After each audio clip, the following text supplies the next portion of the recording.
Hey, what's up? What's up, Factoid? It is your boy Lex Noyle here, alongside with my partner in crime, Tyler Touchdown. Yes, guys, I'm still alive. Are you? Yeah, I know. I'm just not. Yeah, look, people, I'm not active on Twitter as much as Ed here is. So. Yeah, no, it's all good because work and going to conventions, yeah, it takes a lot out of you. Yeah, well, I'm actually feeling a little better since we have reformed with.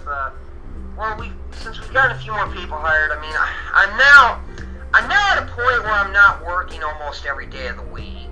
Because I did that for over a year now, and jeez. Gee, man. I'm surprised they didn't give you a raise for that. Mm-hmm. Here's the plus side about sticking around as long as I get. Guess what, guys? I qualify for 3 weeks paid vacation now. Ha ha ha ha ha. Nice. Also, welcome to a brand new episode of the Lex Factor Show, and today we're going to be talking about John Rambo, since his brand new movie is now playing in theaters. It's a long road when you're on your own. Yeah. I had to do it, guys. Yeah, it's been a long road for this guy. All he wanted to do is just chill. But no. Trouble seems to find him. Oh my goodness. On the first movie, he just want to see his friend, but nope. These cops. On the second one, they wanted him to go rescue prisoners of war. The third one, he need to go get his colonel. Fourth one, oh my goodness. Oh boy, the fourth one, wow. And now we are here on a brand new movie. Like, yeah, this John Rambo, like, let this dude rest. Oh yeah, no kidding. Oh my goodness, but I mean, we already noticed this guy's been through heavy shit even before the events of the first film. So. Yeah, on the first one, he just want to go somewhere to get something to eat or something. But no, these cops, especially that one cop that abused him. Yep. Because they was about to shave him, and that triggered his PTSD. Yeah. Oh my goodness. But that was a good scene right there. Oh yeah. Yeah, that motorbike chase scene, that was cool. Oh yeah. So should we give people a little history about what we know about the first film? Go ahead. Okay. Well, yes, the very first film we're talking about today, people, is First Blood, released in 1982, and this basically introduced us to John Rambo. Okay, Ed, you got the floor here for this first one, so go ahead. Yes, this movie starts off where our good friend John Rambo was coming to see his friend because he has a house by the lake, and he asked his friend's wife if he's there. His friend's mother, actually. Oh yeah, sorry, it's been a while since I watched this, but. Yeah, it's okay. I just revisited the previous 4 films this week to prep for this one. So yeah, and his friend's mother told him that he died because of that Agent Orange. Yes. That orange-colored smoke-based herbicide that was going around. That was something that troops were spreading around for years in Nam to flush out the enemy, and when. Okay, and of course this actually hinted at for a while that lobbyists were trying to suppress that everything's fine with this, but no, you hear reports years later of a lot of Vietnam vets either contracting deformities or dying of cancer because of spreading that stuff around. Yeah, it's so sad. Like he thought he had some glimmer of hope to see his war buddy, but nope. Well, yeah, because when it opens up, basically, you you see, he's kind of, you don't get the impression that Rambo is really a dangerous kind of guy. He looks very, very, almost childlike at first, but then when he when he finds out the only other person that was in Nam with him is gone, he just, that closes the door on him. He's like, okay, I got nothing left now. Yeah, and like no more optimism, no more aspirations or anything like that. It's just like, oh man. so he just wandering to state to trying to find some work around here and find some refuge or something. But sheesh. When he got to that small town, I forgot what that small town is called. It's called Hope, Washington. Oh dear. Yeah, well, and plus, this is a real town, but Hope is actually located. Well, that is the name of the real town too, but it's actually located in the Canadian state of British Columbia in real life. One day I would like to go visit British Columbia. Some of my friends told me that it's very pretty up there. Oh yeah, and plus, and you gotta give credit to these filmmakers because all the stuff that's going on there. I mean, like the scenes where you actually see him, where you see Rambo just walking around freezing. It's all murky. That's the real weather.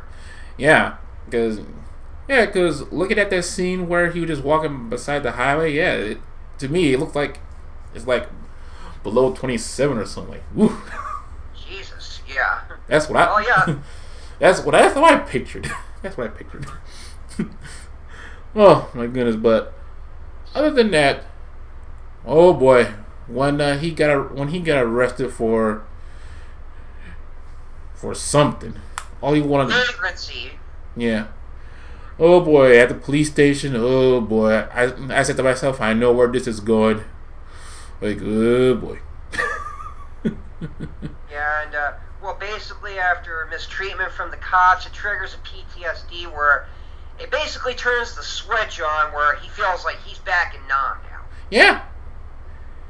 Yeah, this is why you need to be careful around Vietnam vets. You know? Yeah. But no, these that one cop named Galt, I think that's what his name was. Yes. Yeah. I can't remember the name of that actor. So, but yeah. Yeah. Oh boy, when he kept beating him up, and when it was about to shave him, you saw a little glimpse of him in being tortured in Nam, and I was like, oh boy. Yeah. And then, of course, it leads on to a chase in the woods where basically, okay, this is one of the first military stealth scenes that I've ever seen in my life. Yeah, he just went. I mean, yeah, Rambo went Predator before Predator was even conceived. Yeah, because when he made those traps, I was like, gee, he's picking them off one by one. I was like, jeez. Yeah, and well, yeah, and the interesting thing about it in this one is there's no body count in this. Well, save for one person dies and it's an accident, but everybody else lives in this. Yeah. Oh my goodness, but but first that chase scene was awesome. Oh yeah, and plus, I mean, okay, well, and I gotta give credit. I mean, there are some shots you can notice where Stallone's doing it all by himself, and he's not even being towed by a cable car on this. But some of the wider shots, like the jumps, the crazy turns, and some of the wheelies. I mean, that was actually done by a world champion motorcycle racer, and I have to give this guy credit because when they were doing this, you could tell those roads were icy slick. Yeah, and my goodness, and that motorcyclist did it so well. I was like, jeez. Well, yeah, and then there's a lot of stuff that happens, like when Sheriff Teasel's car actually just flips off the road. Yeah. That was for real. That was actually a real accident that happened on the spot, and they were like going, "Oh shit!" But you know what? They thought it worked so well. It's like going, "Oh, okay, look, all right." They had to check. Is the stunt driver okay? It's like, "Yeah, I'm fine." It's like going, Okay, it's here now. Let's just put the actor in the car and we'll just go from there. So yeah, they winged that, most of that. Oh yeah, but it worked. Yeah, but that stealth scene, oh my goodness, that was awesome. Oh yeah. Mm-hmm. Yeah, but when he came up to Brian Denny, he Sheriff Teasel, he said, "You see, I could have killed them, but I didn't. If you keep this up, I'm gonna make this a war that you'll never forget." Yeah, let it go. Let it go. And no, people, I'm not doing a Frozen joke. I know, right?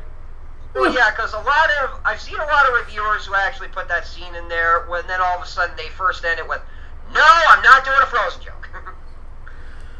Yeah, and my God, I think, almost at the end of the first act, then then all of a sudden they say what kind of person made John Rambo? Then there he is. Yes. Colonel. God didn't make Rambo. I made him. Yes, by Colonel Samuel Troutman, played by the great Richard Crenna. I'm here to get my boy. I am here to get my... Yeah, it's y'all should have listened to the Colonel. Let him take in Rambo. But no, you didn't listen. Yep, you should have listened. And then, of course, it ends with a big shootout where he just blows the whole town up to hell, almost kills the sheriff, but doesn't, and also leads to one of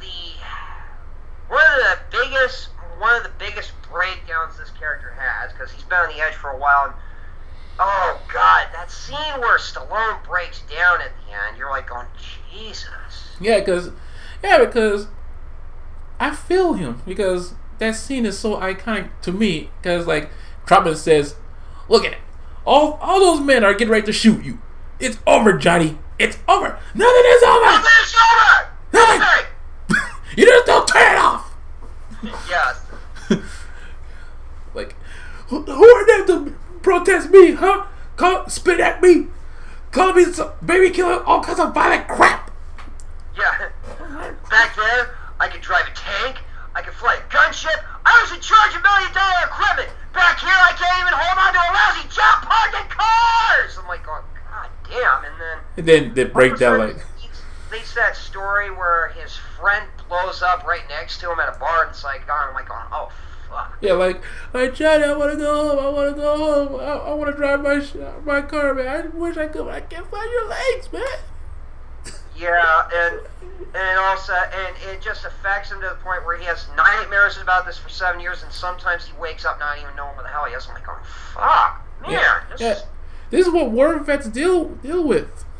Yeah, and then I checked on this when this movie first came out. I mean, it ended up making $125 million worldwide on a budget of $15 million. Wow. Yeah, it did really, really good. And plus, this was released in October, which usually is a time for box office cancer. What, box office cancer? Meaning let me just say, around that time, films that released in October tended not to do very, very well. Oh, okay. Well, but no, this was number one. It made $10 million every week, and it didn't drop. Oh, okay. So yeah, and they were actually amazed by that. Oh man. But at the credit scene, when you hear that music play, man, I said to myself, I need to find that song so I can listen to it. Yeah, Dan Hill actually sang it. Yeah. And the music composed by Jerry Goldsmith, who, yes, Jerry Goldsmith is one of my all-time favorite music composers. Yeah. I mean, he did all the first 3 Rambo movies. He did the score for Alien. He did the scores for the Gremlins movies, and what's another good one? Oh yeah, Inner Space. That was another good film from him. And oh yes, the score for Total Recall. Nice.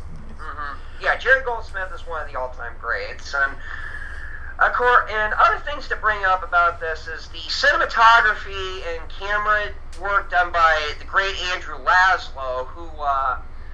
This guy was a master of just using natural elements for lighting. Oh, nice. Well, yeah, because, I mean, like, all the lights, like, basically, like, most people would cheat it. They would actually put in some kind of flare or something. Like, that tunnel scene, the only light you see is from his torch. Yeah. Like, that's really freaking impressive that they were able to do that. Yeah, and also, yeah, and when, so, what did you think of First Blood when you first watched it? Well, I was a fan of Rambo, but I did not watch I would actually say out of the first three movies, I didn't watch this until I was a little older. And the first time I watched it, I was expecting a lot more action-packed stuff, but little did my 12-year-old dumbass know that this was a much more deeper film and more personal. Mm. Yeah, and it really isn't a film that, like, in this one, Rambo's not really a hero or a bad guy. He's just a guy who was wronged. Yeah, and moving on to the second one, the second movie starts up. You see some prisoners working outside where you see a lot of rocks and boulders, and all of a sudden you hear the prison guard saying, "Rambo, you have a visitor." Like, oh crap, he's back, but he's in prison. And the motto behind this was they're going to send him out to get some POWs that are still being held in Nam. Yeah. And I'm thinking, geez, 10 years after the war, that's a hell of a time to hold a grudge. Yeah, and it's kind of cool that it picks up where it left off after the first one. You see Troutman behind the fence. He said, "Johnny, I did all I could. I did all I could." And Rambo said, "At least I knew where I stand here." Yeah, but before we get further in that, I have to bring back some stuff about First Blood. See, originally when they first made this movie, okay, they were just making this the best they could, even though lots of people got hurt on this. Like, let's see, Stallone in the first one, he actually, landed into a tree and actually cracked his shoulder. Ouch. And, that scene where he falls off the cliff, and lands in the tree. Yeah. The first few shots are actually stunt doubles, but the last couple shots was actually Stallone doing that. He actually broke a rib doing that. Yeah, I saw the impact. I was like, "Geez, I know that had to hurt." Whew. And the thing with Brian Dennehy, who played Sheriff Will Teasel in the first one. Okay, that scene where Teasel falls out the window. That was a stunt double who falls out the window, but on the landing, that was Dennehy himself. He actually just falls off a ladder from 8 feet up, lands on a desk, and then rolls onto the floor. He broke a rib doing that. Oh, God. Well, yeah, a lot of people got hurt on that, so you gotta give these guys credit. I mean, they just walked it off like it was nothing. Is Brian Dennehy still with us? Oh, yeah, he's still hanging in there, and, we gotta bring up a lot of stuff about the actors from the original. Okay, well, Brian Dennehy, he was somewhat well-known, but this film actually boosted his career. Yeah, because I see him in more movies, because my personal favorite movie of him is he was that one detective trying to write a book. You know? Oh, Bestseller. Yeah. Him and James Woods. Yeah, that's a classic movie right there. I like that one. And, me too. And of course, we have to bring up Richard Crenna as Colonel Sam Troutman. Yeah. Okay, there's a little funny story about that. Originally, Kirk Douglas was supposed to play the role. Wow. That would have been good, but on the first day of shooting, he had disputes with the script, so he was let go. So they called in the only person that was available, and that was Richard Crenna, and he literally was there just a day's notice. And he actually came up like going, "Guys, I have no idea what I'm doing here. You got to feed me this. You got to feed this to me very carefully." So, and he was working hard considering the little time he had to prepare for it. And I'm like, well, and plus he did a good job. I mean, Sam Troutman is Richard Crenna's most iconic role, so much to the point, anytime you see a military mentor archetype, usually they're taking their cues from Krenna's performance. Yeah, because he knocked it out of the park.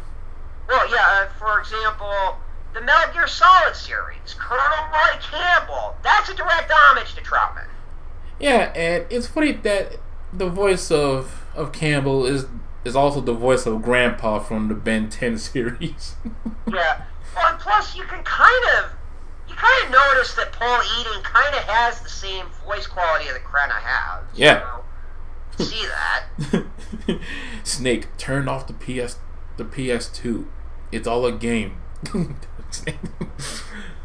Oh my goodness, they always make me laugh. Yeah, but yeah, I gotta give all these actors a lot of credit. I mean, a lot of them got hurt during this, and plus the fact, look, when they first wrote this, I mean, when Dave Morrell wrote the novel for this, I mean, this was actually based off of his experience of, he was a college professor, and some of his students were actually returning Vietnam War vets that were just struggling with it, and he wrote a book on the struggles of this. But in the book, it's more violent because, you know, Rambo would have gutted everybody by this point in the film. And, the script had been running around for 10 years until Mario Kassar and Andy Vajna picked it up. And right when they did, Stallone actually got a hold of it, and he basically he wrote roughly about 7 different drafts until they came down to the version they wanted. And I found out the original version, guess what? What? The original version of First Blood was about 3 hours long, and nobody liked this. Nobody liked this cut. In fact, Stallone thought it was so bad, he tried to buy the negative back so he could destroy the film. Wow. Yeah, and then, when they finally did some editing out of it, and they asked him to kind of BS, I want you to go in, because this is right around the time, shortly after Rocky 3 came out, he was touring around that, and then his agents told him, just go in and tell him this is one of the best movies you've seen, and he goes, are you crazy? The first time I watched this with a film, it made me nauseous, and people who liked me were even honest with me about this. No, we actually fixed it, we edited it down, we even brought in the musical sounds, and then it was an entirely different film compared to what they had. So yeah. So it's just a lot of careful editing they did to make it better, and it really stands out. It's one of my favorite films, and it also came at the right time because in the early 80s, it was during a time when we were finally starting to admit we treated Vietnam War vets like garbage. Yep. So true. Yeah. So anyway, well, okay, we're done with that synopsis. Back to Rambo First Blood Part 2. Yeah. So for the people who are listening to this and haven't seen it, it's about Rambo going back into Vietnam to get photographs. Yes, just to find out if there are POWs still being held there. Not even realizing if there is, they're just going to leave his ass there because it's just another stuff about, if POWs actually popping up, there's going, this is going to cause a national embarrassment. They don't want it.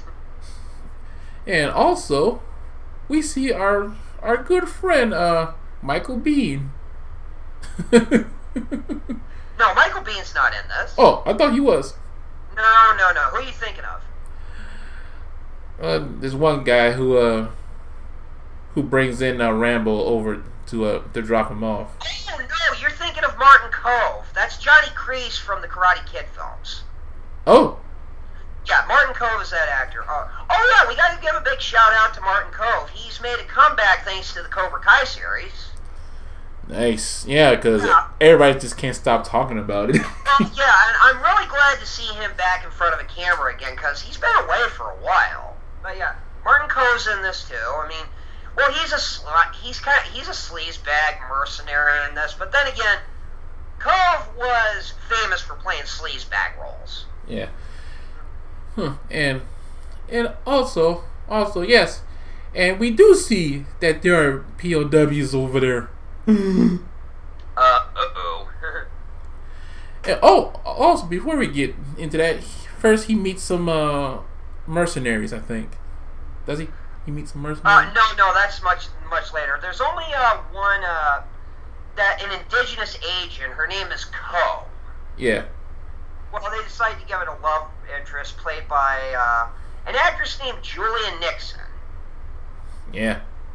Yeah, and you're like thinking, yeah, I remember I was watching this with my dad one day, and I'm like, oh, wait, what's this actress's name? Julia Nixon. I'm like, oh, wait a minute, this woman's Asian. How the heck does she have a name like that? And I found out, well, it's because her father was British and she was born and raised in the UK. So. And man, when I first saw her, sheesh, what a hottie. Oh yeah, and I'm also gonna say this about Julia Nixon. Okay, everybody always talks about a lot about really well done female protagonists in action films from the 80s, like Sigourney Weaver's up there, Linda Hamilton's up there. Well, I'm going to say because of this film, Julia Nixon deserves to be in the same ranks. I know, right? She's really good. I mean, she's a good character. I mean, she's smart, she's capable, she's resourceful. Oh, yeah. And yes, she's not a dumbass in distress. Oh my goodness. In fact, this very day, whenever she's outside pumping gas or something, some people come over to her and says, Miss Nixon, you're not expendable. Which is one of her famous lines. Rambo, you're not expendable. Oh boy, so when you first saw this, what did you think of it? Okay, I'm going to say it was just a fun movie, because this was my introduction to Rambo. Oh, same here, but I had to educate myself. Like, I think, like in my early teens, I saw the VHS of First Blood, and I asked my mom if I could rent it. She said, yeah. Then I watched it. I was like, oh wow. Well, yeah, and then and then right after watching First Blood, okay, I'm gonna say this, guys. If you come into Rambo First Blood Part 2 expecting the same tone as First Blood, don't. It's an entirely different film where they just wanted to make an action film. In fact, George P. Cosmatos, the director of this, he just wanted to make a fun action movie.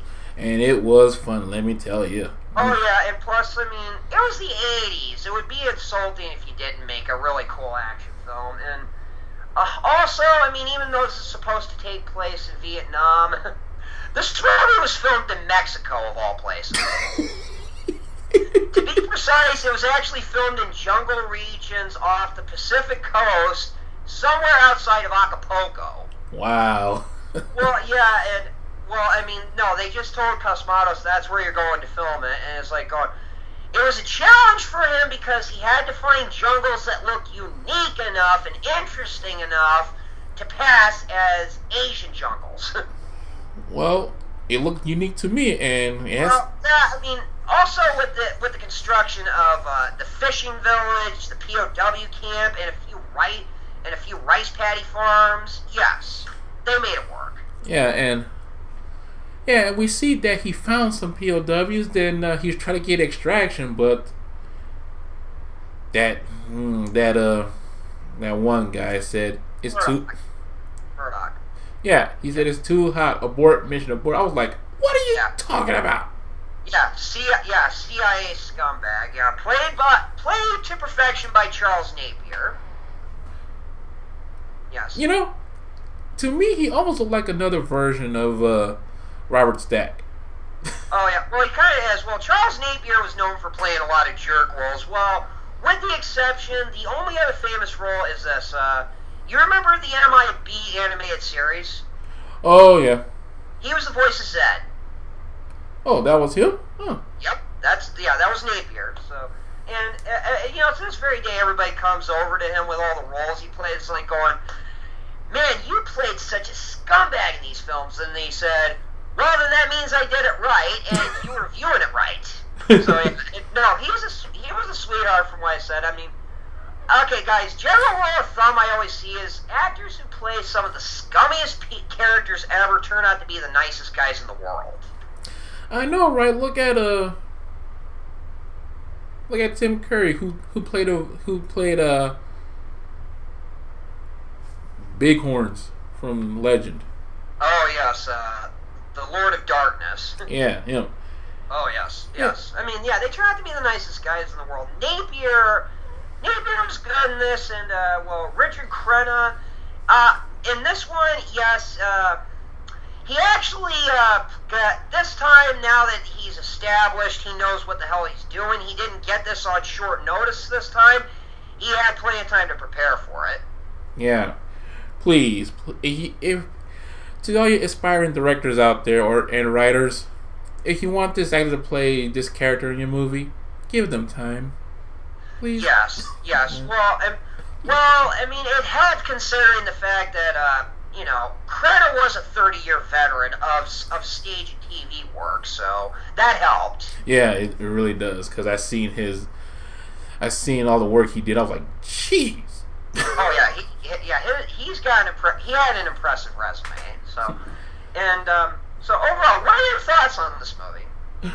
A lot of explosions, and after seeing one of the scenes where he had the explosive arrowheads, I said to myself, that made me want to make my own bow and arrow. Okay, the explosive arrowheads is one of the most ridiculous things I've ever seen in a movie, but it's awesome. I know, right? It was my first time witnessing explosive arrowheads. Oh yeah. And okay, well, I will say there are some things that it's guilty of. I mean, for one thing, this turned Rambo into more of a traditional action hero, because I guess that was the route they wanted to go with. I mean, pretty much is gone as a shell-shocked soldier. Well, then again, I mean, I've actually read into this. I mean, a lot of combat vets who deal with PTSD, you know what's one method they use to get over to it? They re-enlist and go back into combat right away to get over it. Oh. That's kind of what you kind of get here, but it's not meant to be deep in the sense. Wow. Man, and what else? And oh yeah, when he got captured, we see that he's getting tortured again, but this time we see Russians. I think. Was it Russians? Yeah, it was, and also played, the main villain was played by Steven Berkoff, who was very famous for playing Russian villains. Well, guys, I'm just going to say this. It was the 80s. All villains were either cultists, cocaine addicts, or Russians. Yeah, and he is the guy who played the villain on my personal favorite Prince movie, Under the Cherry Moon. Yeah. Yes, and he was also the villain in the first Beverly Hills Cop.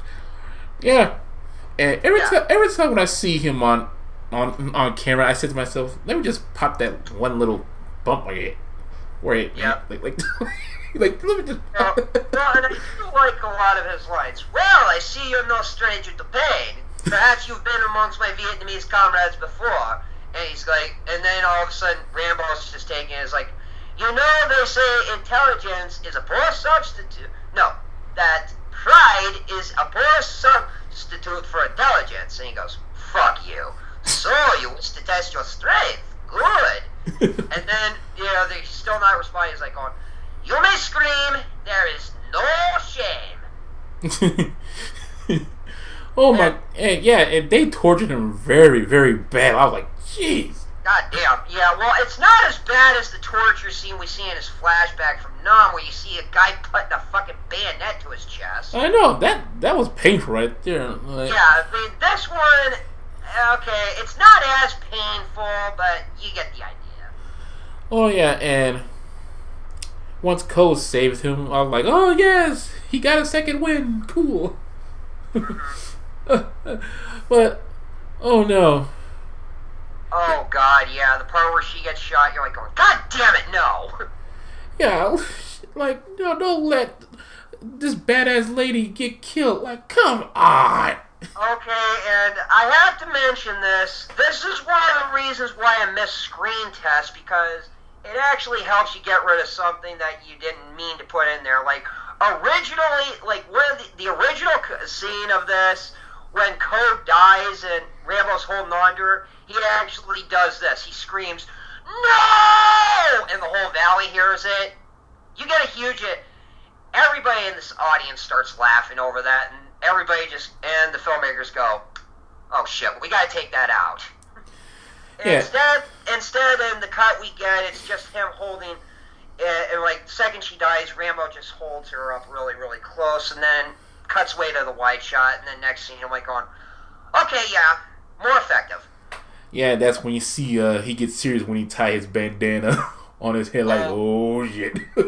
Oh, that part. Oh, God. I know a lot of people do this. I know a lot of people, my brother told me this, right after watching this film for the first time, they see that scene where his back is just so freaking ripped. You see a lot of his friends go into the gym, and when they're doing that, they're like going, dude, does my back look like that yet? Oh, my goodness. But, yeah, it was sad because she asked her, like, she said, after this, can I go back to America with you? Yeah, and like I said, Cole, yeah, that's definitely a character that deserves to be in the same rank. Probably, she's not as iconic as Ellen Ripley or Sarah Connor, but I think she deserves to be up there. Yeah, just like Cynthia Rothrock. Oh yeah, so yeah, Julianne Nixon did a good job with that role. I mean, clearly this is another actress who should have gotten more work. I mean, she did, it was just unnoticeable. It wasn't as noticed. I mean, like she was the teacher in Sidekicks with Chuck Norris, if you remember that movie. Oh, yeah. Yeah, she was in that. And the miniseries for Around the World in 80 Days. Good one, too. Yeah. And, oh my goodness, yes. Please. If y'all watch some of her movies, give her credit, alright? Oh, yeah. I mean, she's really, really good. And, and then finally, we get some better stealth scenes, except this time, Rambo ain't taking no prisoners. Yeah, and get some arrows on the back. Well, my favorite kill in that stealth scene is, when he's covered in mud and you don't even realize it at first, like, oh, shit! Oh, yeah. It was so cool that they put it in some scenes, on some episodes of Rambo, The Force of Freedom. Yeah, and of course, that's kind of the thing. Everybody thought this film was a lot like a live-action cartoon, but look me in the eyes and tell me there isn't one action film from the 80s that doesn't resemble a live-action cartoon. Right. So, yeah. And, well, and of course, when the film came out, it was kind of poorly received by critics. However, this was the biggest hit of the entire series. On a budget of $25 million, you know how much it made? How much? $400 million worldwide. Yes, this is the most, what do you guys like to say? This was the most successful one in the series. And I'll just go ahead and say it, yes. First Blood may have introduced us to John Rambo, but this film made him an icon. Right, and also, going back to the movie, when he finally rescued some of the prisoners, they got in the helicopter, then they did some kills and everything, but when the Russians came out with their hindy, Well, yeah, basically when Cosmatos did that scene, he was just thinking, a classic Western duel, but with helicopters.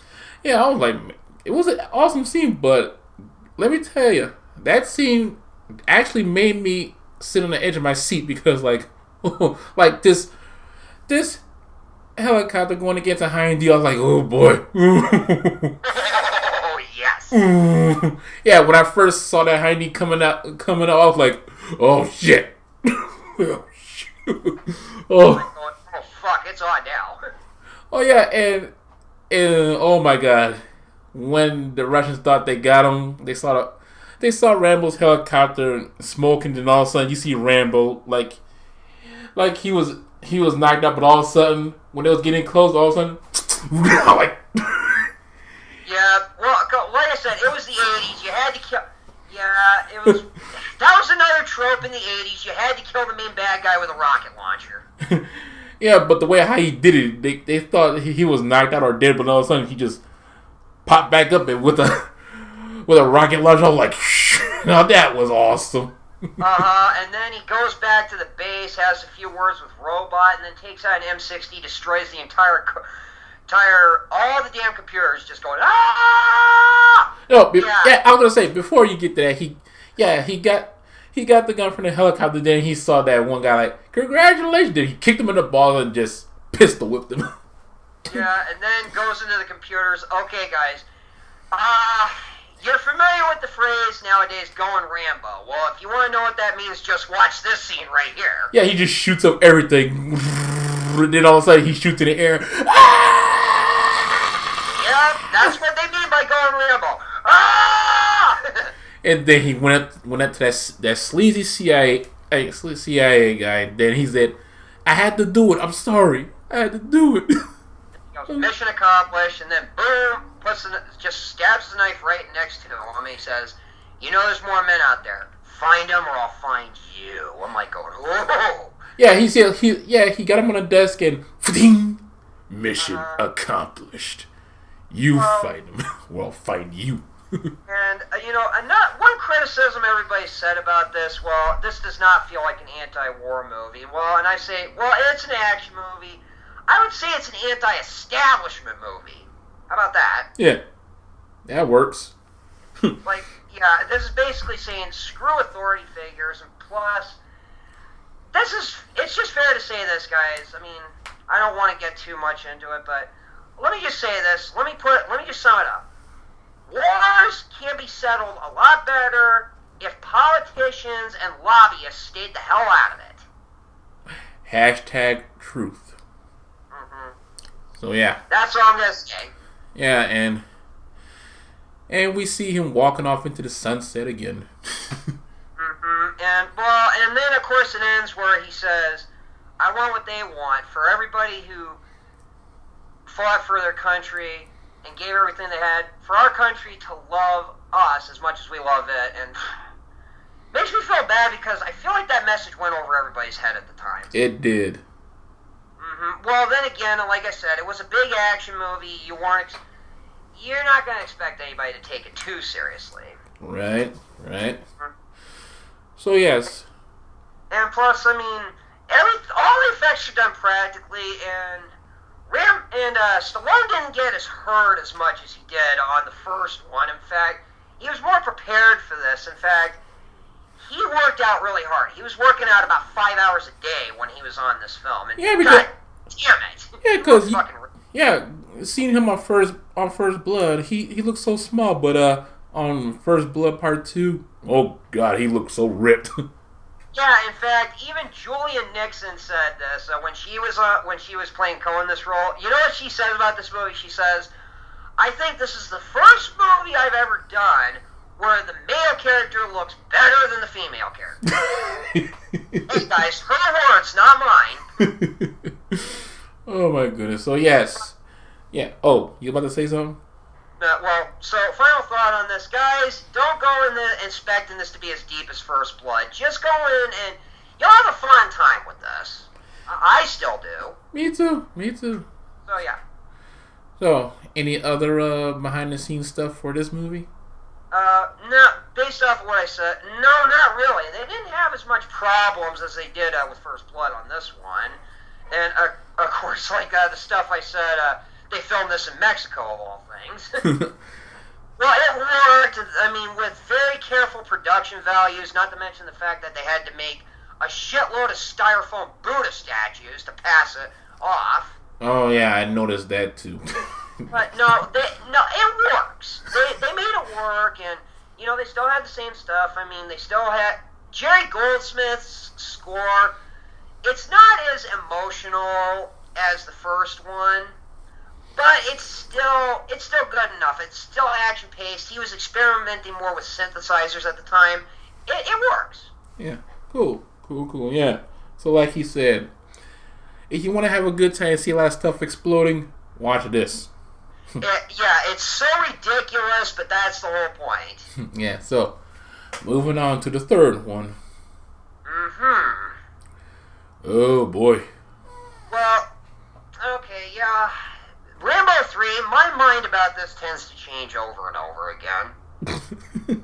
Well, I saw this when I was a kid. I thought it was really cool, and then when I got older, I thought this movie sucked. But now I'm at a point where I'm just gonna say, it's all right. Yeah, it was okay to me too. One of my favorite scenes is the opening scene. John Rambo in a fight. I forgot what. He's in a stick fight in a warehouse. Yeah. Okay, Okay, and by the way, this was the most ripped Stallone had ever been. Dude, he was ripped enough to the point where he had muscles on his goddamn face. I know, right? Sheesh. Oh, goddamn. And, okay, and plus he was training more for martial arts for this stuff, because you're seeing him doing flying backspin kicks in this film, and doing the stick fight, and, well, everybody, okay, I'm just gonna say this, I mean, this is kind of a shot at, what was a popular genre happening in the late 80s? Tournament fighter films. Yeah.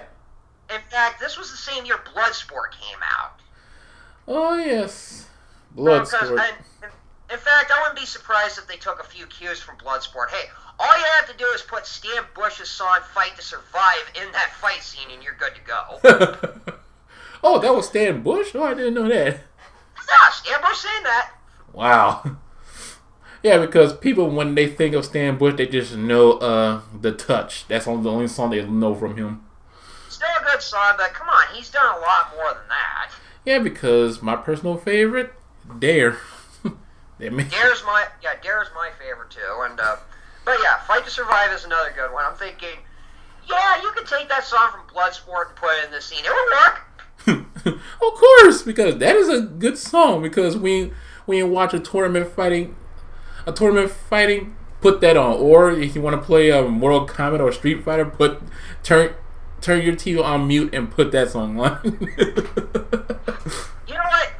Screw it. I'm going to revisit Bloodsport today. Yeah, you do. Okay, but back on to this. And, well, yeah, at this point, you know, Rambo's out of prison, and he's just living a quiet life, a modest life around, and, well, that is until his, okay, this is also kind of reflective of something that was going on at the time when Russian troops were actually invading Afghanistan, and the CIA was helping train Afghani troops. Like, oh boy. Oy. Yeah, this is kind of a sensitive topic because the Mujahideen, which are freedom fighters in this film, basically they formed into what is the Taliban now. So yeah, all I can say is whoops. Yeah, and well, and of course. Now, the message that's in this film, okay, yes, they're going after Russians. This is before the Cold War officially ended. In fact, this was a year before the wall came down. Yeah. But, okay, I'm just going to say this was a case where the film was, like, the first two films, they came out at the right time. This one came just a little too late because, like, the message is, Rambo is going into kind of help the Mujahideen fight off Russian troops that are invading. Well, this movie premiered less than 2 weeks after Russia pulled their troops out of Afghanistan. Damn. Yeah, bad timing. But of course, well, the main motivation is his mentor, Troutman, gets captured and he has to go in and get him, and which, okay, it makes sense with the story because that's the only prime motivator Rambo would have to get into combat at this point. Yeah. I mean, he's kind of at peace with himself in this film, as we see. But yeah, this would be the only prime motivator to get him back in the field, and it's just to go get his mentor back. Yeah, and this is the movie where we see a very young Red Foreman. Yeah, Kirkwood Smith. Yeah. This was just right after his iconic role in RoboCop, actually. Yeah. Yeah. Yeah, he was getting more work thanks to that film, and this is one of the first films I remember seeing him out after that. And yeah, and ever since he was on, ever since he played Red Foreman on that 70s show, everybody just kept calling everybody dumbasses. You dumb. Or you want me to deal with my foot kicking your ass?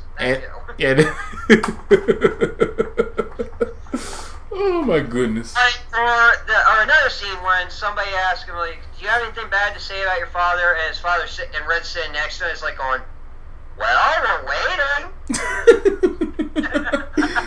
Yeah, Eric, you don't want to say nothing. You don't want to say nothing. Yeah. Well, come on, it's Kirkwood Smith. You want to say anything bad to his face? That's when you just say, no, officer. I ain't like, no, I just don't want to say anything. I'm good. Yeah. But yeah, back to Rambo, and what do you think of this movie? I'm gonna say it's all right. I mean, it's fairly good. I mean, it does its job well. I mean, they upped the ante a little too much. I mean, almost to the point where it was a little too ridiculous, in my opinion. Yeah, I haven't watched a lot of it. It just like it wasn't boring to me or nothing. It's just that I think that's when my Rambo addiction peaked. Well, yeah, and plus, I mean, if there's one thing I have to criticize this movie for, it's okay. With the exception of Stallone and Crenna, all the other actors are not memorable in this. No, I mean, look, I'm not saying they're horrible. They're passable, but I forget about these actors after I see the film. I mean, except for Stallone and except for Crenna, and sometimes I even forget Kurtwood Smith is in this movie. Because, like I said, I don't revisit this film as much as the others. Yeah. Yeah, so, like I said, that's probably the big criticism I have with it, is just everybody with the exception of Stallone and Crenna, everybody else in this is just not memorable. They're not horrible either. I mean, they're doing their jobs, they're passable, you just don't remember them to the point where they stick with you for a long time. Not like the characters from the previous films. Like, like Sheriff Will Tiso from the first one, he stuck with you, or the Russian troops in Co and Murdoch from the second one, those characters stuck with you. Yeah, but on the third one, nobody just sticks with you except for Stallone and Crenna. Yeah, that's the weakest reason for this. Hold on a second. Keep going. Okay. Yeah, we got nothing bad to say about this movie. It's just that nothing just didn't pop to us. That's all. Cause sorry guys, my cat was yelling at me. So all is forgiven. But I was saying, like, we got nothing against this movie. It's just that nothing didn't stick out to us or pop for us. So. Well, yeah, and of course, some people are gonna bash this, considering it kind of celebrates the Taliban. I mean, that's one of the biggest criticisms people make to it today, and Stallone has stated this. I mean, he stated many times, how the hell could we have known back then? I know, right? Jeez. Yeah. So, if you want to see this movie and see what we're talking about, go ahead. Yeah, and of course, at the time when this film came out, it was labeled... It actually held a record in the Book of Guinness for most violent film. Oh, next to RoboCop, huh? Oh yeah, this actually upped the ante on that. It actually had some cool stuff. I mean, the scene at the end where he takes on the main Russian commander played by Mark DeJong. Ooh, Jesus Christ! I mean, it's just basically a game of chicken. Rambo's driving a tank, and he's flying a Hind-D chopper right into it. It's fucking ridiculous, but it's memorable as well. I mean, it's not as memorable as the cave scene, where he back spin kicks a guy into a hole. He falls with a rope attached to his neck with a freaking pin off of a grenade. Remember that scene? Yeah. Yeah, and then all of a sudden when he lands through the hole, his neck snaps from the rope and then he blows up. Sheesh. Overkill. So yeah, like we said, if you want to see what we're talking about, go watch it. So yeah, and this also came at a time when in the late 80s, Schwarzenegger and Stallone were taking jabs at each other in films. Yep. They were always trying to up their games. I mean, this was arguably probably the most ripped we'd ever seen Stallone, like I said. Yeah. But yeah, back in the 80s, they were always taking jabs at each other. Yeah. I mean, it was very subtle. It was so subtle to the point where you're surprised these guys did not do a film together until 20 years later. Yeah, the Expendables. Mm-hmm. So shall we move on to the next Rambo movie? Yeah, let's go ahead and go for this one. Whoa, boy. Yeah. Who was the director for this movie? This was the one that Stallone directed himself. Yeah, and talk about overkill. Woo! Oh, yeah, this one was really bad. I mean, I saw this in theaters when it came out. At the time this was the only Rambo movie I had seen in theaters. I seen the theater saying, "Oh my goodness!" Like, is it just me or Sylvester Stallone made his character overpowered or something? Well, not exactly, because I would say yes and no. I mean, well, he decided he was going to ground this one more in reality this time.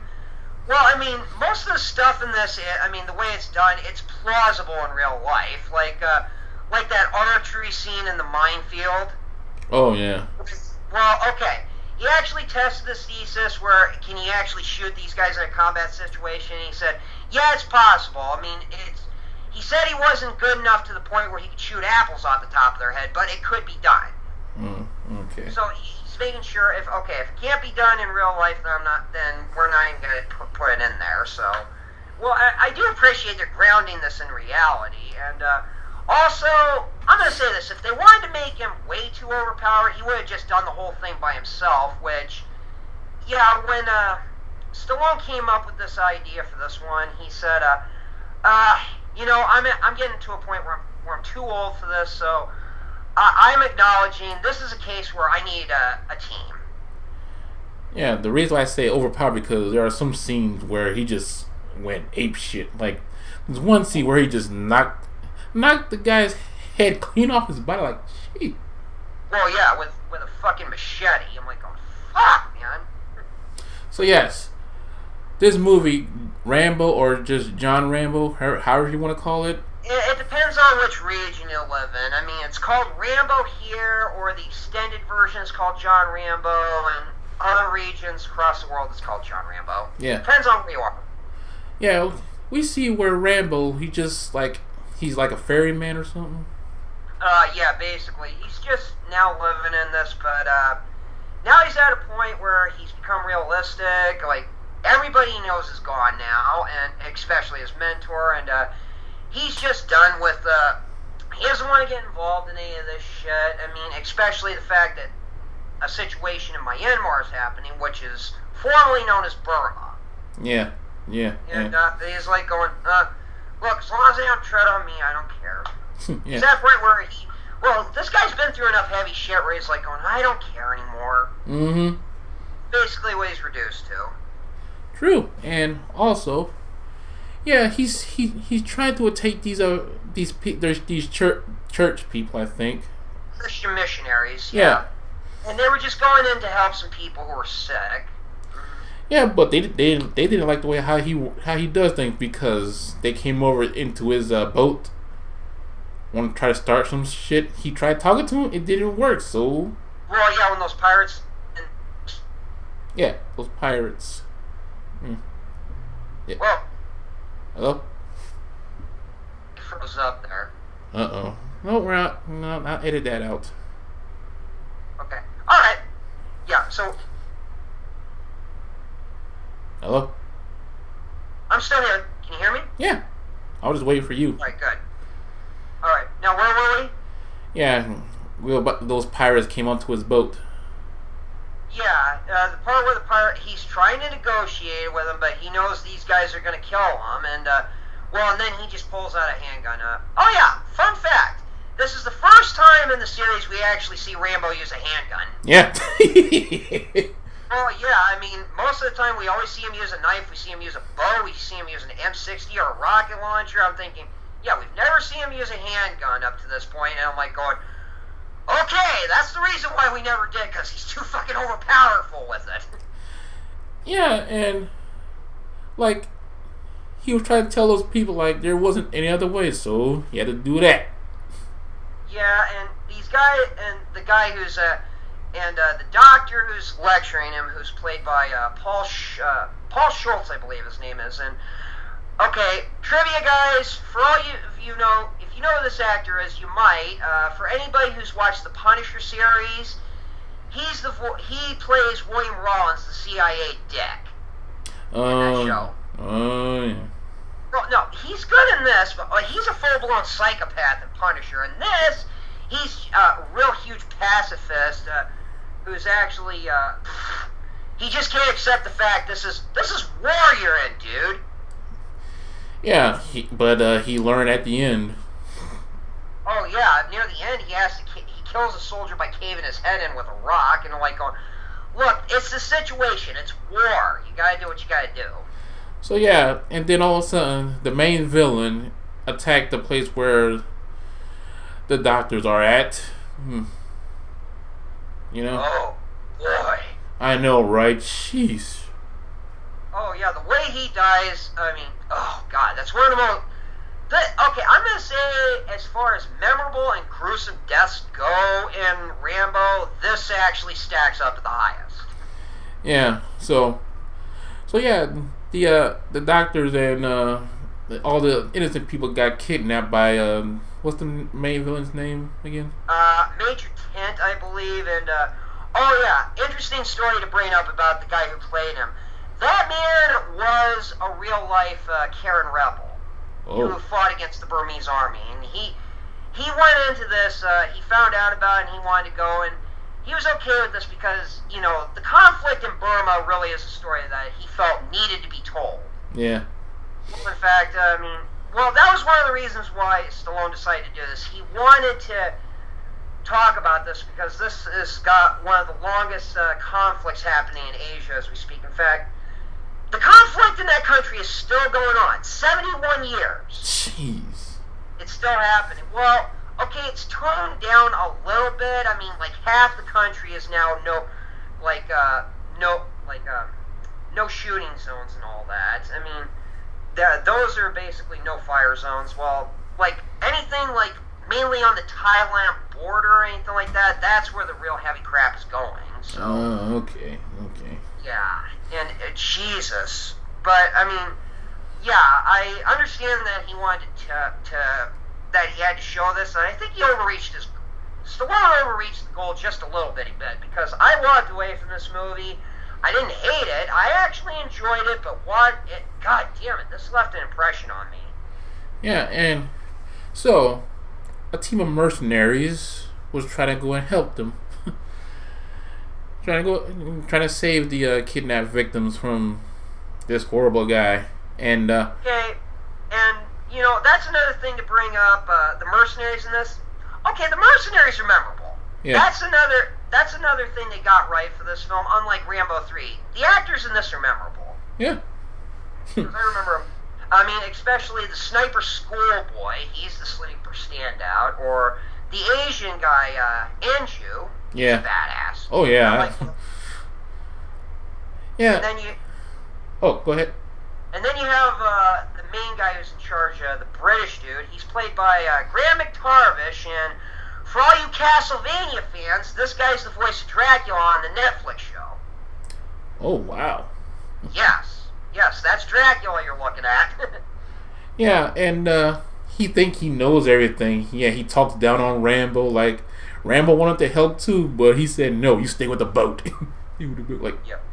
I was like, dude, you know who you're talking to? Yeah, this is the thing. I mean, that at this point, as audience, we know about Rambo, but when you see a character who does it, you're like going, dude, don't do it. Yeah, and then we get to the scene where these guys take those some of the innocent people to the rice field where they threw out landmines. Yeah, because the betting pool is who dies first, which this is... Okay, we already saw a scene at the beginning of the film where they do that. It's fucking disgusting to watch, but that's how it is. I mean, this was Stallone's attitude about this. If I can't be glamorous, I gotta be truthful about it. Yeah, because there are some people out there who will do that to people. Mm-hmm. Yeah. Then the mercenaries didn't know what to do, so they was about to go in there, guns ablazing, but a few seconds later, you see somebody with a bow and arrow just taking them down one by one. I'm like, damn. I'm like going, oh yeah, and when that happens, when Stallone comes in there on the bow, that's one of the biggest, well, it's about damn time moments I've ever seen in one of these films. When I saw that, I was the only one who cheered so loud. I'm like, yeah! Yeah, I was like, going, it's about time, yes, get these bastards. And look, and that's another thing where, I'm going to say this, I mean, another thing that helps is how these soldiers are portrayed. These soldiers are portrayed as less than human. Mm-hmm. So Just you like, do not, and like you do not care when when these soldiers die. yeah, I was gonna say they become like animals, like a Clarence Boddick's crew. Oh yeah, or like T-Bird's crew from The Crow. Oh yeah, I was glad that the crow took them down one by one. Oh yeah, because those people were not. Those people were less than human too in that film. I mean, same principle applies to this. The Burmese soldiers are portrayed as less than human, and Jesus, they. And then all of a sudden, when they get to the camp scene where they're about to bust the missionaries out, just when you think these people can't be any more despicable, good lord! I know, right? Sheesh. Yeah, it was cool that yeah, Julie Benz got her time to shine on that movie too.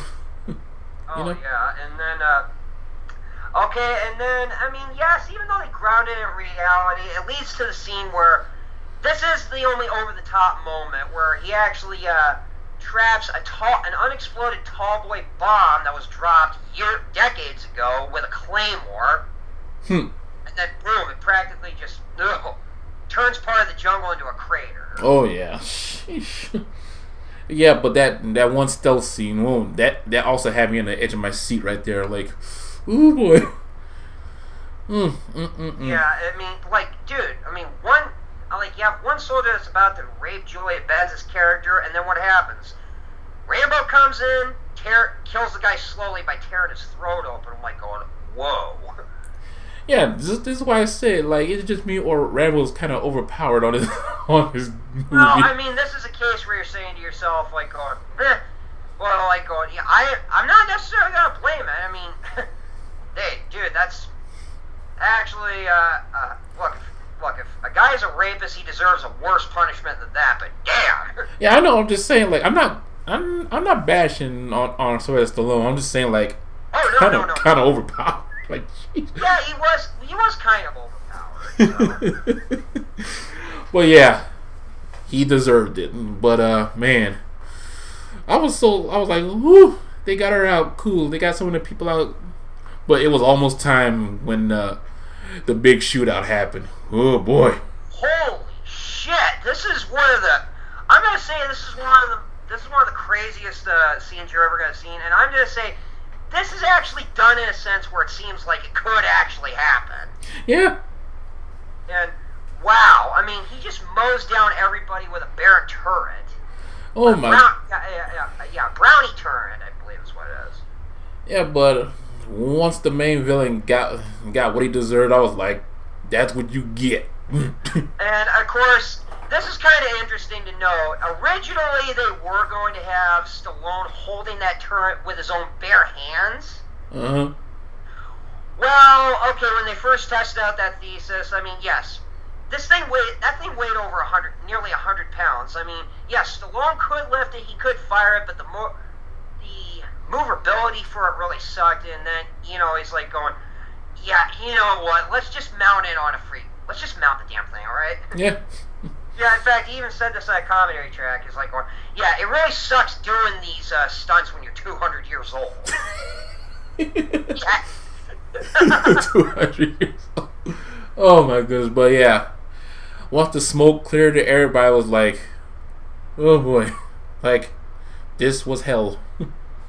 Oh, yeah. Well, and that's pretty much which exemplifies what war is. War is hell, so... Yeah. And now, Julie Benz and the other people see like they see what Rambo was trying to tell them. Mm-hmm. And then at the very end, the very ending shot of this, we see Rambo just walking home, looking almost similar to how he was when we first got introduced to him in First Blood. Yeah, I was like. I said to myself, it just looks like what happened in First Blood. Yeah, and then he just goes back home to his family ranch. I'm like going, now I'm going to say this. I mean, if this had been the last Rambo movie made, this would have been a satisfying conclusion with that scene. I know, right? They could have left it right there. Like he just went over. They could have, but then again, I mean, it's Stallone. I'm not gonna hate him at this point because this was basically part of the beginning of what's called the Stallone Renaissance. Yeah. Because throughout the late 90s and the early 2000s, his films were not doing so well. I mean, most of them were direct-to-video. It wasn't until Rocky Balboa came out where he made a huge comeback. And say what you want, Rocky Balboa was really good. Yeah, because that movie's... We saw a lot of callbacks and Easter eggs on that movie. Oh, yeah. And, I remember I went with my father to see that, and he loved that movie. For him, Rocky Balboa was the perfect way to end the Rocky series. And of course, I mean, if my father was still alive today, I wonder if he would think the same how the Creed movies would be. He'd probably like them too. Yeah. And then, of course, then you get Rambo, and then came the Expendables shortly after this. Oh boy. That's another thing we have to bring up about Stallone. How often do we see an actor get 2 or 3 iconic franchises that last quite a while? I mean, he had that with Rocky, he had that with Rambo. I would say he's got that pretty nicked with the Expendables at this point. Right, and it's kind of sad that like the other actors didn't get their time to shine because it was all focused on Stallone, Terry Crews, Schwarzenegger, like and Jason Statham. I was like Jet Li, some of the other people like Jet Li and all of them, and Dolph Lundgren. They had some good moments on that movie too. Come on. Well, man. yeah. But, and then, of course, like I said, well, back to John Rambo. What are your final thoughts on it? My final thoughts is, oh my goodness, like, this movie right here made me see how war is. Oh, yeah, and, this is arguably probably arguably in a technical sense, this is the most well done of the films. Yeah. In just a technical sense, and, even the guy who created Rambo, Dave Morrell, he has praised this movie as the spiritual sequel to First Blood, and he actually quoted by saying, "This is the first time the cerebral violence from his novel was fully realized." Well, if he's saying that, I'm like, yeah, he's right. Yeah. It really was. Yeah, and I just like the way how they ended it. You see him walking to the family ranch. I was like, oh, do we get to see his relatives? Nope. Here come the credits. I was like, damn it.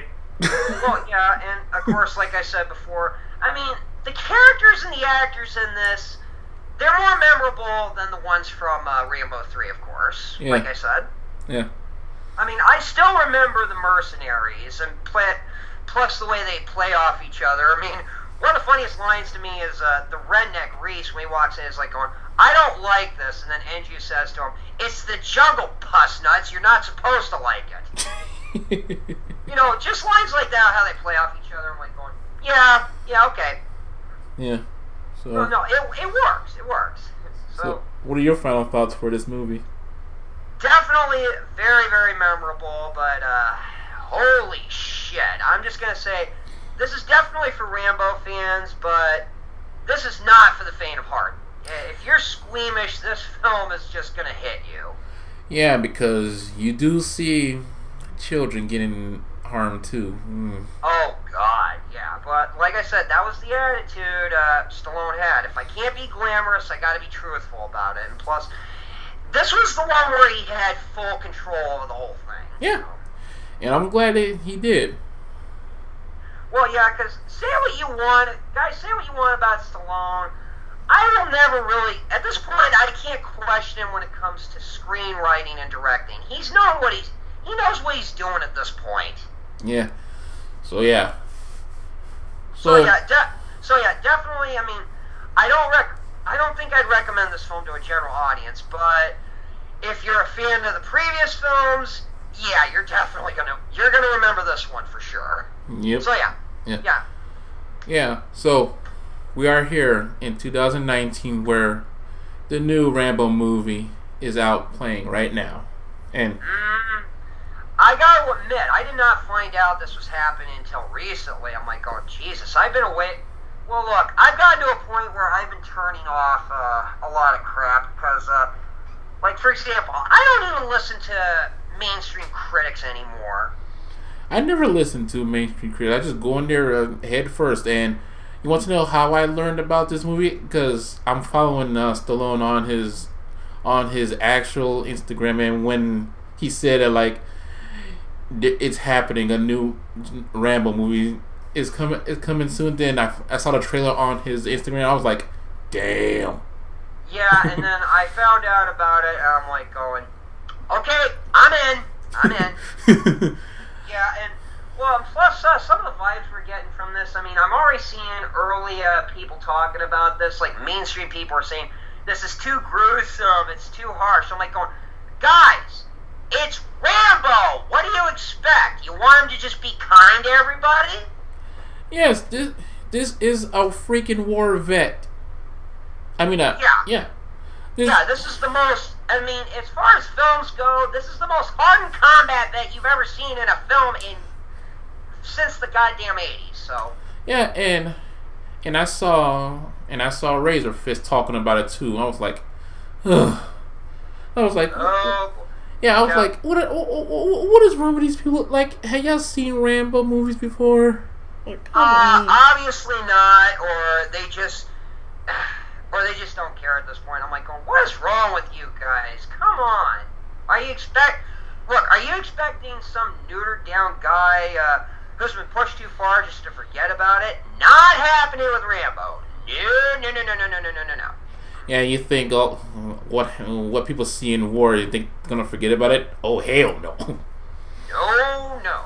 So yeah, and well, of course. Now, when I first saw the trailer, I'm thinking, yeah, he's back at his family ranch, which, okay, yeah, this is pretty much where the only place they could take him at this point. Although, Stallone has been thinking about doing a prequel that focuses on the entire Baker team during Vietnam.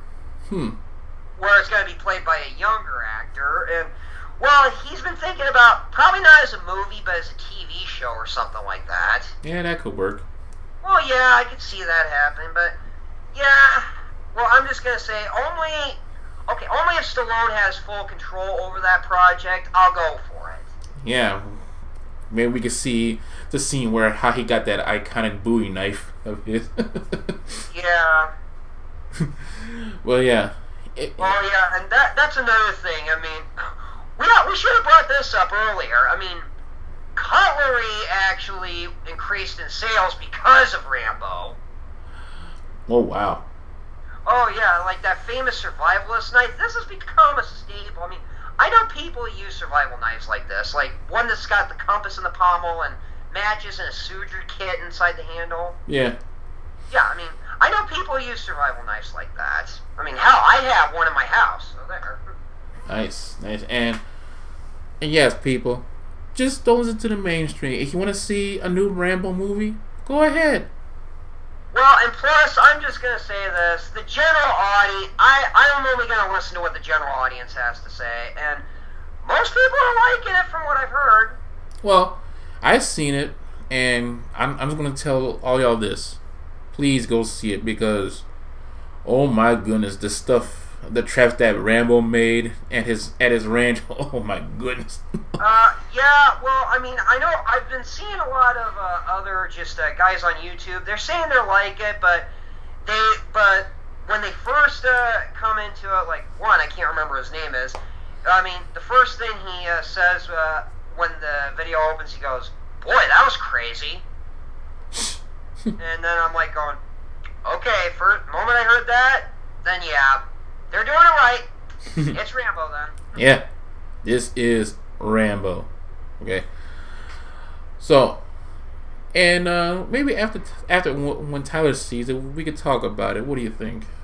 Absolutely, I will. I mean, I'm probably gonna go. I won't be able to go see it until maybe Tuesday night. I think. Cool. That's the only time I'll be able to see it. So. Cool. And don't worry, I can wait until next weekend. We could talk about it. What do you think? That sounds good to me, and of course, I really hope it doesn't get the problem that Rambo did, because, okay, Rambo didn't make, okay, when John Rambo came out, it didn't make it higher than number 2 in the States, and guess what was number 1? What? Meet the Spartans. Yeah, well, some producer actually figured this out, like going, I think we lost a lot of money because people were buying tickets to meet the Spartans and going to sneaking into Rambo instead. And I'm thinking, you know what? He might be right. Oh boy. Yeah, he might have been right about that, because I remember when Rambo came out. Okay, I had to go watch Meet the Spartans I had to watch it, so I had to make a review for a small column in a school newspaper, and then, the owner of the theater at the time, Mitch, comes over to me and is like, hey, Tyler, you coming back to watch Rambo? I was like, no, I just came to watch Meet the Spartans, and he goes, why the fuck did you watch that? It's like I just had to do it for a review, and then he puts his hand on my shoulder, it's like Tyler, you should have called me earlier. I would have let you come and watch it for free, because you shouldn't have to pay to watch that shit. I know, right? I think this is a good topic for next time. If you want to make a good parody movie, make a good parody movie. Just don't make parody movies like, remember this joke? No, be authentic like the Zuckers. Oh yeah, and plus Abraham and Zucker, they made a good Rambo parody, Hot Shots Part 2. And my personal favorite that people never heard of, Top Secret. Oh God, Top Secret. Yes, after watching Red Letter Media do a review about it, I showed Danielle about it. She was like, she was cracking up at some of the bits of it, and I told her I need to find this for you because. Oh yeah, especially the shootout in the warehouse. No, the underwater fist fight. My favorite scene is when you see all those people features running around and all of a sudden they break out to a dance number.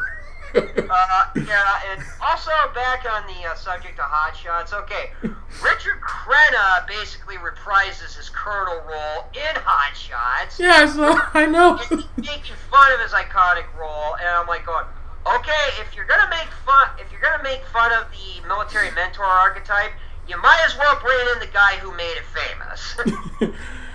Oh my goodness, but yeah. So credit to Richard Crenna for for taking a joke, as well as doing a good one. Yeah, well, yeah, that's definitely a good topic for next time. What do you think? Oh, absolutely. So yes, guys, yep. So yes, we're fans of the Rambo series. We love it. Yes. So going back at it, First Blood. Please go see it. Rambo 2. Go see it if you like explosions. Rambo 3. Go see it just to check it out. Yeah, like I said, it's alright. I mean, it's entertaining, but it's nothing special. Rambo / John Rambo.